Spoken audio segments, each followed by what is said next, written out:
युवासेना नेते आदित्य ठाकरे यांचा आज वरळीमध्ये प्रचार दौरा आहे आणि या निमित्तानं ते अंबिका देवी अन्नपूर्णा मंदिरामध्ये देखील दर्शन घेणार आहेत। त्याची तयारी पूर्ण झालेली आहे। आपण पाहतोय की मंदिर या ठिकाणी आहेत आणि नेते पदाधिकारी कार्यकर्ते सुद्धा एकवटायला आता सुरुवात झालेली आहे। सचिन भाऊ आहिर आहेत, विधान परिषदेचे आमदार आहेत, आपण त्यांच्याशी थेट बातचीत करणार आहोत। तयारी कशी झालेली आहे पूर्णपणे आणि किती उत्साह आहे? ते जोरात आहे आणि मी व्यक्तिशः आणि विशेषतः सुनील शिंदेजी आमचे या अगोदर देखील राऊंड झालेले आहेत आणि विशेषतः आमच्या नगरसेवक असतील, नगरसेविका माजी असतील, ते डोर टू डोरचा पण प्रचार चाललेला अत्यंत उत्तम प्रतिसाद मतदारांकडून मिळतो आहे। आणि आज साहेबांच्या माध्यमातून मतदारांना त्यांनी पाहिल्यानंतर किंवा त्यांना भेटल्यानंतर हा उत्साह अजून वाढेल आणि निश्चितपणे विजय आमचा झाल्याशिवाय राहणार नाही। वरळीमध्ये एक साईड निवडणूक आहे यंदाची, तुम्ही सुद्धा आमदार राहिलेला आहे, त्यामुळे वन साईड आहे, दुहेरी आहे का तिरंगी लढत वाटते? असं आहे की काही लोक ज्यावेळी विश्लेषण करतात त्यावेळी पार्श्वभूमी लक्षात ठेवून ते करत असतात, पण एक व्यक्ती म्हणून घेऊन पण ह्या निवडणुका खूप मोठ्या प्रमाणावरती वरळीकरांनी देण्याचं काम केलेलं आहे। मला आठवते मी स्वतः भारतीय जनता पार्टीचे माननीय दत्ता राणेसाहेब ज्यावेळी होते त्यावेळी देखील त्यांच्यासमोर होतो। तर शेवटी जनताचा कौल हा काही फक्त भफकेगिरीवरती किंवा ह्याच्यावरती जात नाही, ते व्यवस्थिततेने कौल देतात।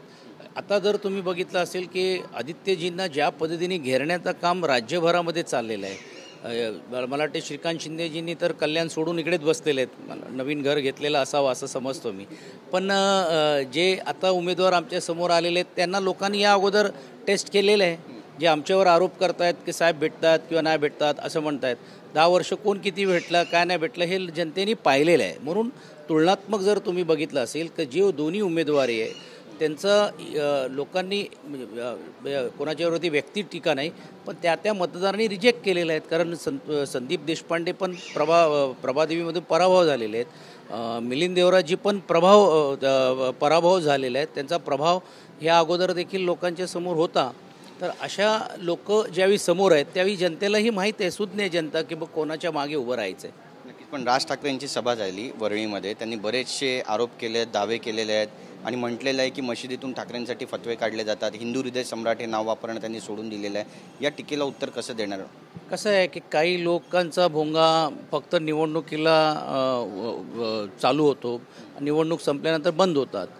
जे रोज आपले कपडे बदलतात तशी भूमिका बदलतात, अशा ज्यावेळी सभा होतात त्यावेळी लोकांच्याकडनं प्रतिक्रिया येते की कसं विश्वास ठेवायचा। कालपर्यंत तुम्ही बिनशर्त पाठिंबा देण्याची भूमिका घेतली, आज तुम्ही सांगतायत की आम्ही वेगळे लढू आणि मग 10 सीट द्या तर आम्ही तुमच्याबरोबर राहू। आणि दुर्दैवाने म्हणावं लागेल की भारतीय जनता पार्टी शिवडीमध्ये पाठिंबा देते पण बाकीच्या राज्यामध्ये नाही। म्हणजे ही मैत्रीपूर्ण लढाई आहेत की नाही? म्हणजे एका बाजूला एक तुम्ही म्हणाल, दुसऱ्या बाजूला तुम्ही टीकात्मक म्हणाल, किती ह्याला सार्थ आहे? तर मला असं वाटते बी टीम ज्यावेळी काम करतात त्यावेळी लोक सुज्ञ आहेत, त्यांना माहीत आहे की आमचा मतविभाजन नाही, कोणाला द्यायचं नाही द्यायचं तो मतदारांचा अधिकार आहे। पण स्वबळावरती लढणारी जी लोकं आहेत हे कोणाचा बुरखा घालून फिरतात हे लोकांना स्पष्ट झालेलं आहे। आणि मग ज्यावेळी ते असं मौलानाचा मौलवीचा हे म्हणतायत ते त्यांनी कधी तो प्रचार केला नाही का? किंवा बाळा नांदगावकर जे उमेदवार आहेत ते कधीच गेले नाही का? अनेक फोटोज आम्हालाही मिळतील, पण आम्ही तसं प्रचार करत नाही। कारण शेवटी कुठच्याही जाती धर्म किंवा धर्मगुरू, मग तो हिंदू धर्माचा असेल, मुस्लिमचा असेल, शीखचा असेल, इसाईचा असेल, प्रत्येक उमेदवार त्यांच्याकडे जात असतो, भेटत असतो आणि ते शेवटी भारताचे नागरिक आणि मतदार आहेत हे आपल्याला विसरून चालणार नाही। आणि मग जे वोट्स पॉलिटिक्स करतात ते जिहादची गोष्ट करायला निघालेले आहेत, बटेंगे तो कटेंगे, एक है तो सेफ है, कुणी रोखलेलं आहे? भारत हे काय आज नाही, ह्याचा जे सामाजिक जे संतुलन आहे हे आज नाही तर गेल्या वर्षानुवर्ष हा इतिहास आहे। अशा इतिहासामध्ये ही नॅरेटिव्ह का करावी लागते त्यांना? मग आजच ही गोष्ट का नाही ते विकासाच्या गोष्टी सांगतात, का नाही त्यांनी केलेले काम आहे त्याच्यातली चर्चा करतात? ह्याचा अर्थच असा आहे की ज्यावेळी भारतीय जनता पार्टी त्यांचे मित्रपक्ष निवडणूक हरतात त्यावेळी ते हिंदू मुस्लिम, इंडिया पाकिस्तान, बांगलादेश हे करायचं का नाही? एवढंच जर त्यांना मुस्लिम किंबहुना हिंदू याच्या मतभेद करायचं आहे मग बांगलादेशला त्यांच्याबद्दलची भूमिका का नाही ते म्हणत आहे? या सर्व गोष्टी निवडणुकीला येतील आणि सन्माननीय राज ठाकरे साहेबांची जी सभा झाली, राऊत साहेब त्यांना उत्तर देणार आहेत त्याच जागेवरती, त्याच स्टाईलने। साहेबांवरती पण त्यांनी टीका केली की राजकारणातला स्तर खालावला त्यांच्या भाषामुळे आणि भाषा बिघडली, आम्हालाही बोलता येतं पण आम्ही तारतम्य बाळगतो। काल त्यांनी त्यांची भाषा बिघडूनच बोललेत ना ते पण, त्याचं उत्तर आगे आगे देखील होत आहे क्या राऊत साहेब देतील। 16 तारखेला सभा आहे, संदीप देशपांडेंनी पण टीका केली आहे आदित्य ठाकरेंवर. आदित्य ठाकरे दिसत नाही, धारावीच्या विषयावरती विधानसभेत बोलतात, वरळीकरांच्या समस्या मांडत नाही, वरळीकरांना स्थानिक हवा आहे. हे बघा, वरळीकरांनाच्या प्रश्न मांडण्यासाठी त्यांच्या नेतृत्वाखाली आम्ही दोघं आहोत. ते स्वतः त्यांनी बोलण्याचं काम प्रत्येक विषयावरती केलेलं आहे. आज वरळीतल्या BDD चाळीचा पुनर्बांधणी असेल, अनेक झोपडपट्ट्यांचा पुनर्बांधणी असेल, मोठ्या प्रमाणावरती घरांचे प्रश्न सोडवण्याचं काम त्यांनी केलेलं आहे. एका लॉटरीचा खेळ निर्माण करायचं आणि त्यांना कोंडीत पकडून घेऊन चांगल्या कामाला दिशाहीन करायचं, हे जे राजकारण ते करतायत आणि सत्ताधारी करतायत हे दुर्दैवी आहे. त्याच्यात लोक भरटले जाणार नाही. पण तुम्ही जर वरळीतला विकास बघितला, अनेक वर्षाची जे समस्या आहेत, मग BDD चाळीतला क्लस्टरचा असेल तो अप्रोच केलं, गावठणमध्ये SRA लागू करायचा ज्यावेळी निर्णय झाला तर परखटपणे आपली विरोधाची भूमिका घेतली.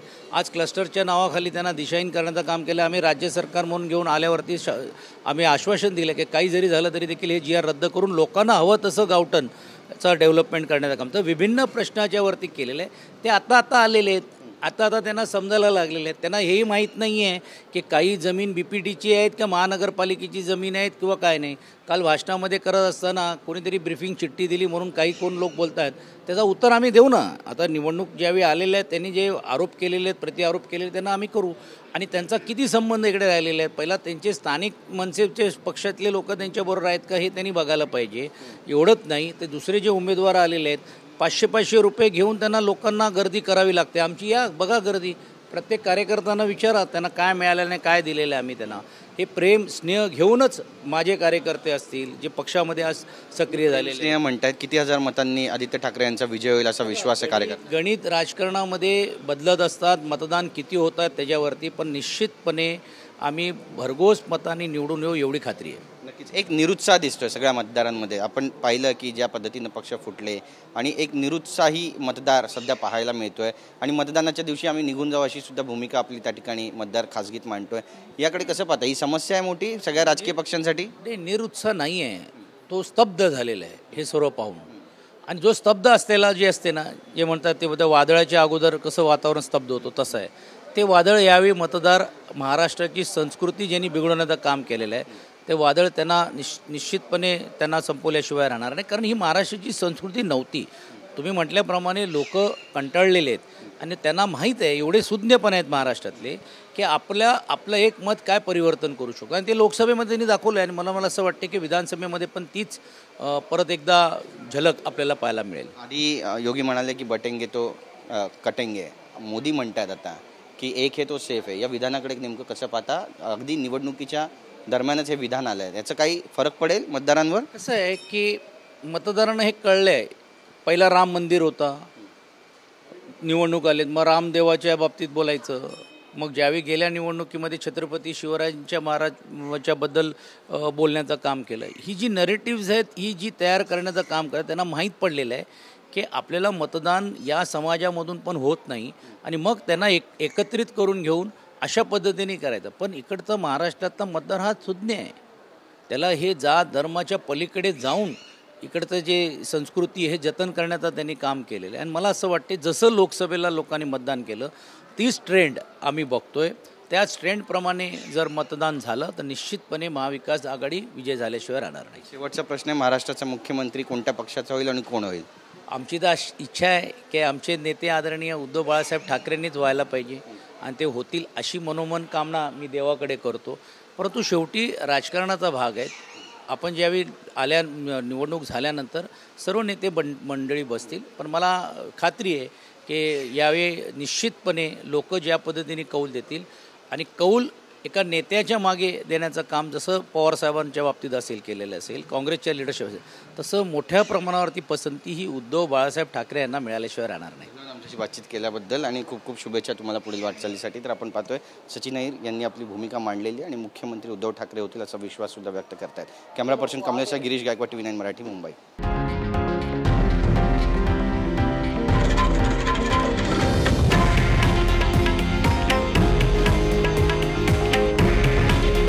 हे आहे देशातील नंबर 1 न्यूज नेटवर्क आणि आपण पाहत आहात TV9 मराठी.